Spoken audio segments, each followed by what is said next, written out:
Halo para noise, balik lagi ada Coke Pardede di sini dan juga ada Tretan Muslim seperti biasa.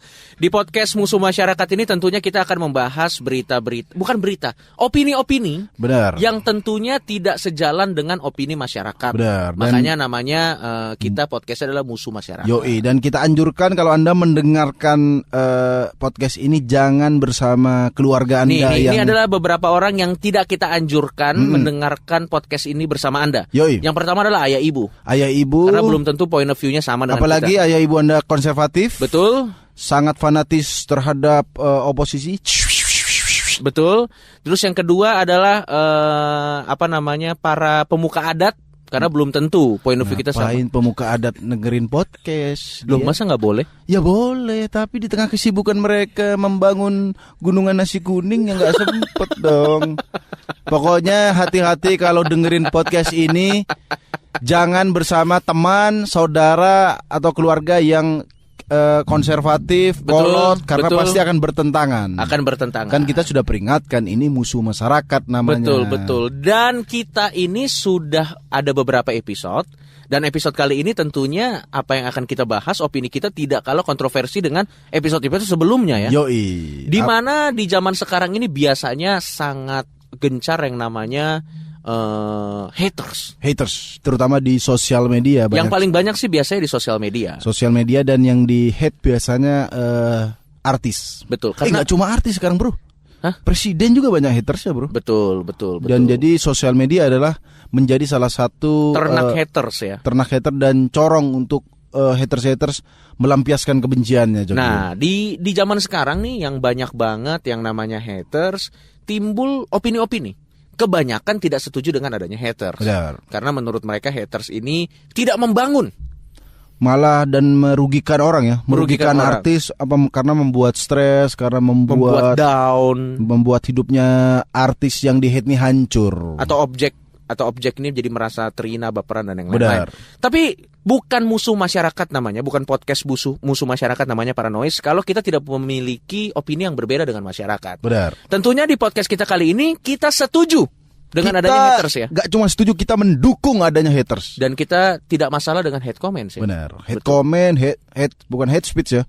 Bukan fitnah. Beda loh hate comment, hate speech sama itu fitnah, beda loh. Beda ya. Fitnah tuh yang kebohongan itu kita nggak setuju. Iya gitu. iya. Apa ya? Misalnya KUHP asik.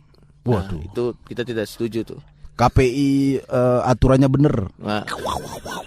Itu bisa mungkin fitnah. Iya. Nah tapi yang kita setuju adalah hate comment. Hate comment yang dilakukan oleh haters. Karena mungkin kalian menganggap haters nggak ada manfaatnya.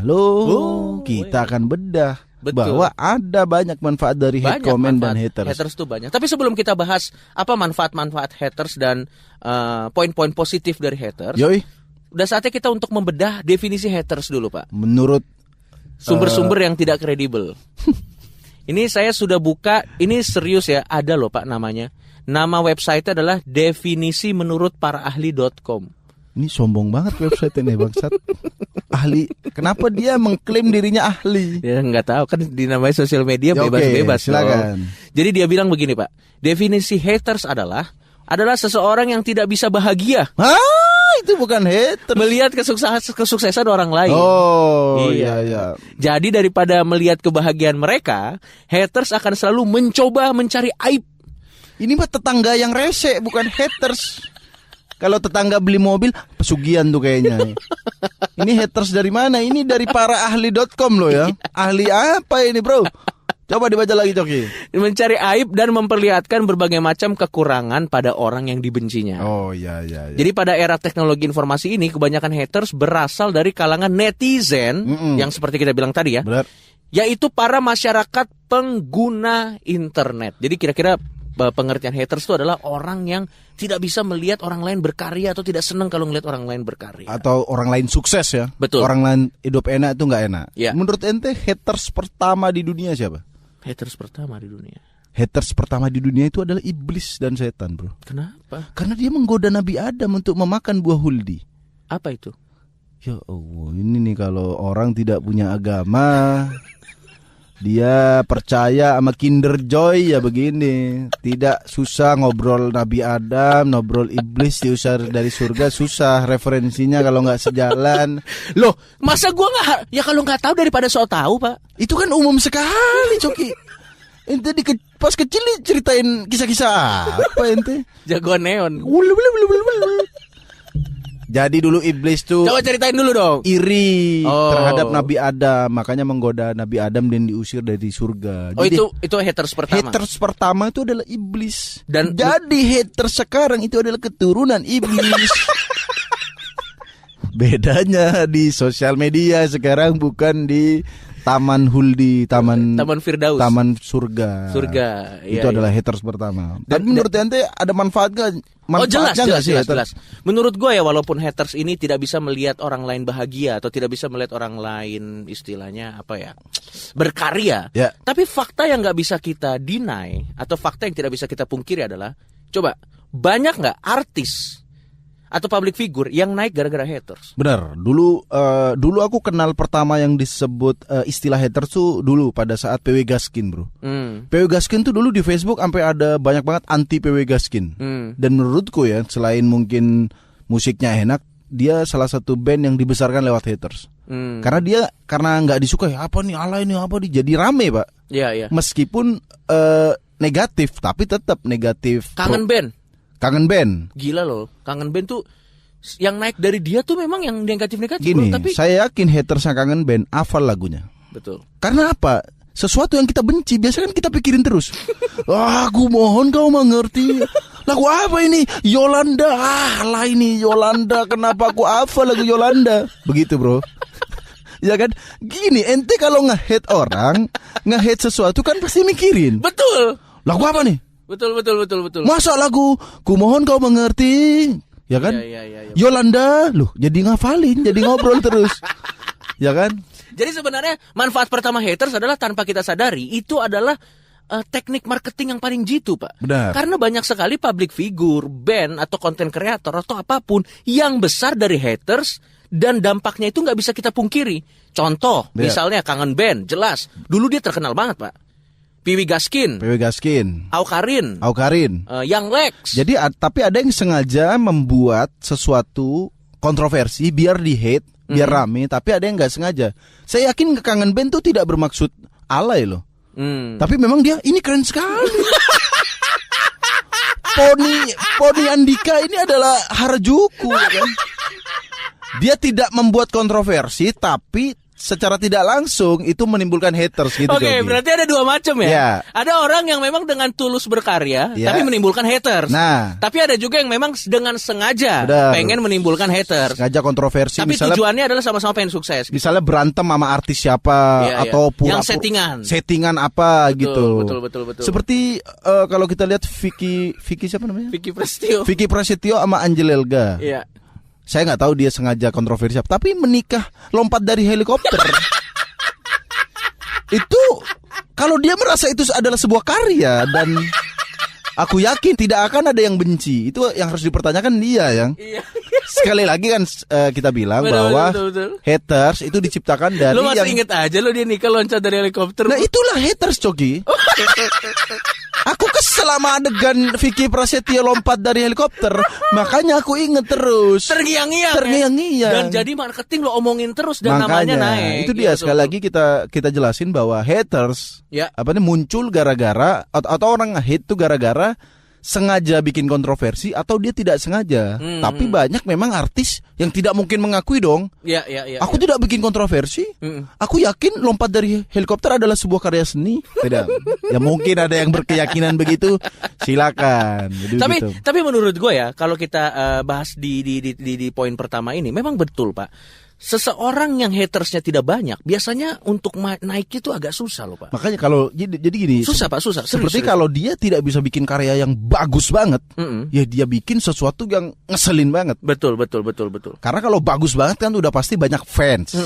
Kalau nggak bisa bagus banget, bikin aja yang ngeselin banget. Bahkan orang yang karyanya bagus banget pun tetap punya haters loh, Pak. Iya juga ya, pasti ada. Tapi kan tidak sebanyak orang yang memang sengaja menciptakan sebuah kontroversi. Seperti yang baru-baru ini ada Barbie Kumalasari, Joki. Betul. Dia bikin lagu Yang menurut dia itu di wawancaranya Boy William, saya kok nonton di Barbie Kumalasari ya. Harus ada yang bertanyakan diri saya. Barbie Kumalasari bikin lagu yang menurut orang fals. Iya. Menurut orang fals banget, nadanya salah, itu menurut orang ya. Tapi saat diwawancara, gimana suara Anda? Ini suara gue kayak Jay-Z gitu. Kita nggak bisa nyalain Barbie Kumalasari. Siapa tahu menurut dia Jay-Z yang dia dengeran ya begitu.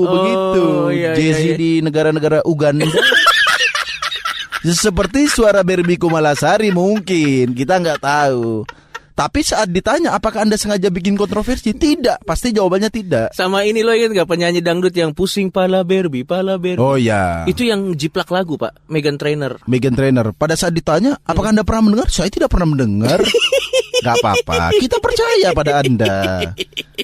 Terus juga ada juga yang ini Coki. Apa? Yang bikin, kalau penyanyi ya, kita bahas penyanyi ya. Kalau tadi kan suara fals tapi dia nggak ngerasa fals. Ya. Biasanya penyanyi dangdut yang suka bikin goyangan aneh-aneh. Ya. Dulu sempat ada duo serigala goyang dribble. Betul. Kemarin tuh ada duo semangka. Ini dipanggil Kominfo loh. Ya, dia namanya duo semangka. Wanita dengan payudara besar ya. Ya sudah jelas ya kan, semangka mengarah ke situ ya kan. Sudah jelas duo semangka. Oke, terus dia goyangannya juga begitu. Iya. Jadi dia kayak lompat-lompat biar tetenya gonjang-gonjang gitu. Iya benar. Gue udah lihat tuh video klipnya, gila banget sih itu. Nah, itu kan sudah pasti dia menurut saya pokoknya nggak mau berprasangka baik sama orang-orang. Pokoknya kita harus negatif aja sama orang-orang. Sudah jelas namanya duo semangka, goyangannya tete digoncang-goncang. Iya. Kalau ditanya apakah Anda membuat kontroversi? Tidak. Iya. Ini art matamu. Tapi nggak apa-apa kalau Anda mbak-mbak duo semangka meyakini goyang tete digoyang-goyang, namanya aja mantul lagunya tuh. Nah, judulnya lagunya tahu nggak? Mantul ya Pak ya. Pacarku mantul tak kentul-kentul. Itu maksudnya. Anjing lo hafal bangsat. Ya itu dia haters. Kalau kita nggak suka sama sesuatu, kita kan menonton, mempelajari, lebih hafal dari fans aslinya mungkin. Ya jadi haters ada manfaatnya. Di poin pertama manfaatnya adalah sebenarnya akan membesarkan si objeknya itu ya. Benar. Dan sebenarnya menurut gua tergantung cara kita menanggapinya sih. Kalau kita baper itu akan menghancurkan kita. Tapi kalau kita menanggapinya dengan elok, kita bisa akan besar. Tapi memang kita agak susah dideteksi, Coki. Ada artis yang memang sepertinya berjiwa besar atau memang nggak tahu malu. Seperti ada seorang artis, begitu dia suara nyanyinya fals, ya kan? Ditanya, ini Jay-Z. Iya. Matamu Jay-Z di mana? Ya ini kita lihat ini antara berjiwa besar atau memang nggak tahu diri atau memang dia menutup fakta bahwa suaranya fals. Iya. Gak apa-apa, itu terserah orang itu untuk menyikapinya.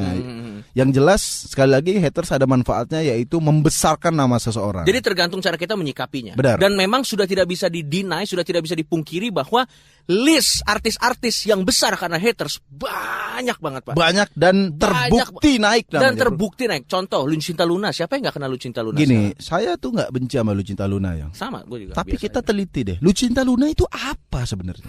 Bukan siapa ya? Apa? Dia tuh objek apa? Kok bisa seseorang yang katanya dia nggak ngaku transgender terus rame? Loh ini saya nggak nanya siapa dan ngapain. Dia tuh apa dulu? Tolong ya. Buat yang tahu Lucinta Luna tuh apa? Asal usulnya dari mana? Oke? Ada yang tahu nggak? Tiba-tiba nih ada orang katanya nggak ngaku, tiba-tiba jadi artis. Sekarang rame. Ya gara-gara Anda orang bangsat yang nge-hate. Anda gini, orang-orang haters tuh gitu, nge-hate. Apaan sih ngurusin orang ini? Lu goblok. Lu ngurusin orang bilang stop making stupid people famous kan? Tapi dia sendiri. Betul ya. Orang tuh apaan nih nggak penting orang ini? Iya. Ya lu komen dong, berarti penting. Haters. Dan menurut gue Lambe Turah itu salah satu corong yang membesarkan kayak gitu. Lambe Turah itu adalah sebuah LSM menurut saya, bukan akun gosip. LSM pengaduan masyarakat gitu. Betul. Dimana kalau orang sebenarnya menjadi corong buat haters kayak kemana aku harus membenci hari ini? Masalahnya lambe tura di banyak cabangnya. Lambe nyinyir, banyak. Ada golongannya nyinyir, turah, lambe-lambean tuh. Berarti poin yang pertama Tante Rempong. itu satu banyak. ini ya. Itu satu clan kayaknya, Coki. Pokoknya misalnya lambe turah belum follow, dia bisa ke Tante Rempong. Loh, saya kok tahu begituan ya? Karena saya juga punya agen di sana. Meneliti, Coki. Betul. Itu adalah manfaat haters, adalah membesarkan nama seseorang. Ya, terus yang kedua menurut gua haters itu walaupun memang di satu sisi bisa membuat objeknya ini menjadi down atau menjadi depresi, tapi sebenarnya kalau kita menanggapinya dengan ya, itu bisa membuat mental kita tangguh loh, Pak. Nah, makanya kalau mental kita tangguh tuh karena haters bisa loh, Pak. Benar, karena kita pernah bertemu beberapa konten kreator yang beneran dia menghadapi hatersnya ya. Ya, dan ada juga yang kaget dengan haters, Coki. Oh iya, jadi kita pernah ketemu. Ini pengalaman pribadi kita. Ada dua macam konten kreator yang kita ketemu. Ada yang udah kebal dengan hater, ada yang karena dia nggak pernah di-hate. Begitu dia bikin konten yang mungkin tidak relevan atau tidak disukai, begitu dia di-hate, langsung dia stres. Aku ada yang nangis sampai 10 hari katanya, Bro, gara-gara di-hate. Saya nanya, hatersnya macam apa sih? Ya dia bilang, apaan nih, nggak lucu nih, nggak serem nih. Ya Allah, begitu dong. Anda belum pernah dikomen. Leher dipisah dari badan seperti kita berdua dong. Ya itu dia, bahwa bukti bahwa kalau konten kreator tidak pernah di-hate, dia nggak tough. Gue ngerti kenapa. Karena beberapa konten kreator terutama dari platform YouTube ya. Itu tuh mereka tuh biasanya tuh hidup dalam bubble. Kenapa tuh, Bapak? Hidup dalam bubble di mana mereka udah punya fans sendiri, dan kalau lo punya YouTube channel kan lo bisa meremove komen-komen yang menurut lo nggak asik. Negatif ya? Negatif. Jadi dia ini memang sudah terbiasa hidup dalam bubble di mana yang dia ternak itu cuma pujian, Pak. Dia nggak pernah mau mendengar komentar lain selain dari kenyataan. Yang dia modal dia hidup dalam bubble, hidup dalam delusi. Jadi begitu ada yang negatif dia kaget mungkin ya. Oh, mengapa dunia ini real sekali? Langsung begitu dia begitu ngelihat ada haters gitu. Nah, makanya menurut gua beda sama komedian. Kalau komedian itu kan lahirnya kita bikin konten kan dari berdamai dengan apa yang terjadi ke diri kita. Kepahitan. Kekurangan hidup ya. Jadi kita memang biasa di hate. Nah, tapi kalau beberapa konten kreator ini hidup dalam bubble dan mereka tidak biasa menghandle tuh haters, komen-komen hate comment, sehingga bukannya itu membuat mereka menjadi lebih kuat mengarungi kenyataan, tapi malah mereka jadi depresi apa. Lagian kan logikanya gini, Slim. Kalau lo udah mengupload atau ngasih konten lo di sosial media yang bisa dilihat sama semua orang, reaksi orang nggak bisa lo kontrol dong. Iya, mau dia bilang jelek. Iya. Jelek itu bukan hate speech menurutku. Itu masih terendah itu. Apa nih jelek? Ya jelek mah biasa aja jelek. Makanya itu mah kejujuran mungkin. Ya kan, kita nanti akan bahas lagi. Kita nggak setuju sama komen-komen yang gimana. Kalau cuma komen jelek, nggak lucu lo, sampah. Bahkan menurut kita kalau kita bikin konten bangsat nih apaan nih, ya itu terserah dia. Betul, itu ekspresi dia. Apalagi penonton kita ya. Penonton kita tuh udah saking brengseknya. Kalau mereka seneng dikata-katain kita. Bangsat konten apa nih? Padahal sebenarnya pujian ya. Betul. Itu jadi itu dua hal yang menurut kita yang membuat haters itu sebenarnya bagus loh. Ya, untuk membuat Yang pertama memperkuat mental, dan yang pertama menaikkan karir, ya. Yang kedua memperkuat mental. Coba lihat yang Lex nih. Sekarang kita pernah ketemu yang Lex secara asli sama Lex kan aslinya. Lu lihat tuh, karena saking banyak haters, sekarang dia gimana? Nggak tahu malu. Nah, tapi maksud gue tough dia sekarang. Tough. Nggak tahu malu dalam konteks positif. Makanya, jadi kalau ada artis-artis yang kalian hate tapi dia kok nggak terganggu hidupnya, itu nuraninya udah meninggal biasanya. Nurani. Kejiwaannya udah netral dia, jadi nggak ada senang, nggak ada sedih, udah mati dia. Udah hampir. Udah koma jiwanya. Oke gitu ya. Tapi sekali lagi ya, kita mau tegaskan di sini, kalau kita sama hate comment yang cuma ngatain alah lu jelek lu, sampah lu, kita masih setuju. Kecuali isinya ancaman. Itu dia, kita nggak setuju. Misalnya seseorang upload foto anaknya. Betul. Kan nggak semua anak kecil lucu dong. Itu harus kita berdamai dulu. Kita harus paranoid ya. SJW mendingan out aja dari sini. Makanya. Fakta, tidak semua anak kecil lucu dong. Ya, misalnya ya nggak jelek juga. Misalnya apaan anak kecil lu nggak lucu misalnya. Iya. Kan pasti bapaknya tersinggung, Bro. Iya. Darah daging siapa ini?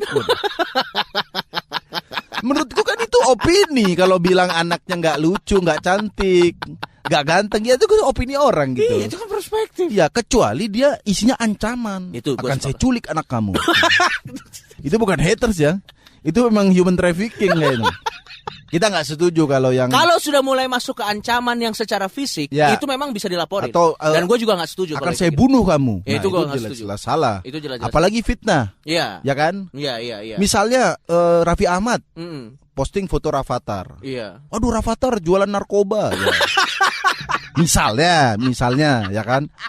Misalnya itu nggak boleh. Tidak sejauh itu dong. Iya, misalnya itu udah parah, ya kan?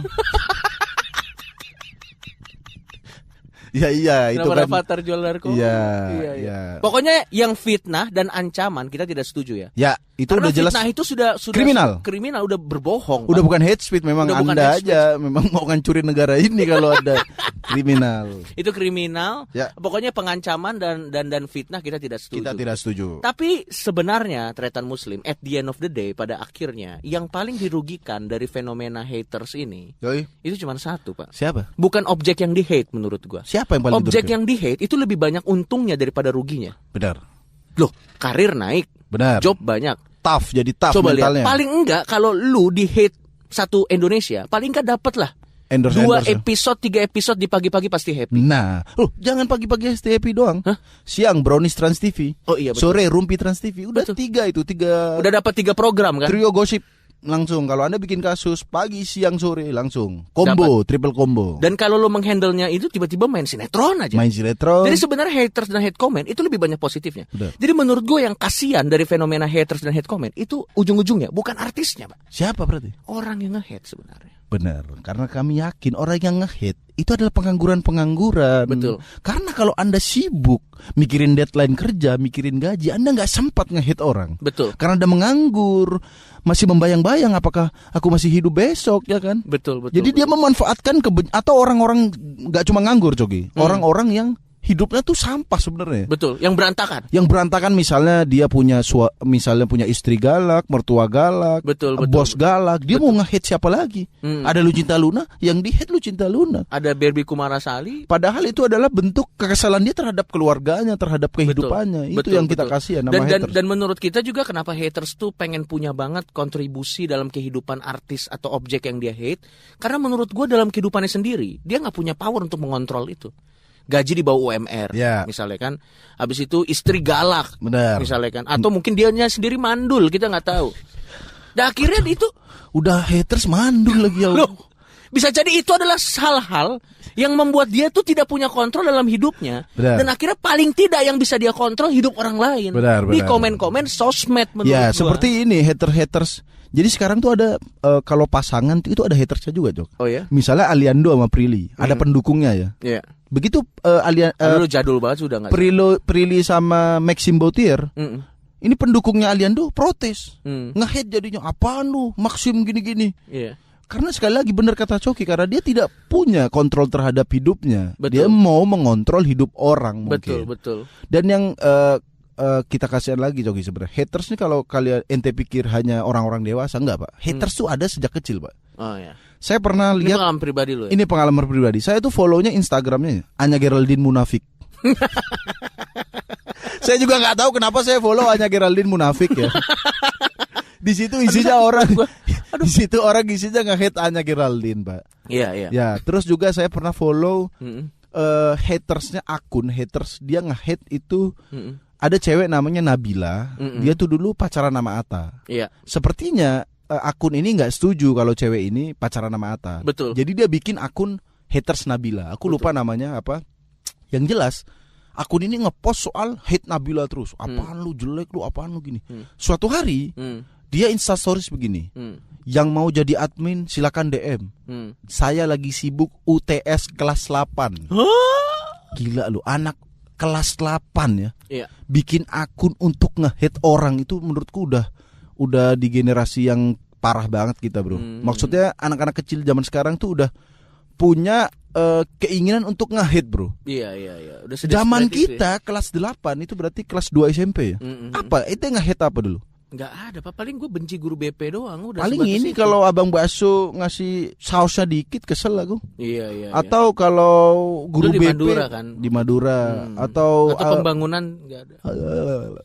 Itu mah selama pemerintah. Enggak, maksudnya dulu zaman kita kecil tuh kelas 2 SMP tuh enggak ada ngehit sampai artis dan sampai ngehitnya tuh bener bro, ngatain ini. Betul. Paling kita dulu paling pol ngehit ini bro. Olok-olok nama bapak ya kan? Iya betul. Itu udah haters paling parah banget tuh. Dulu nama bokap gua kan Hannibal. Gue inget banget tuh. Hannibal? Serius bokap gua Hannibal. Sumanto apa gimana? Hah?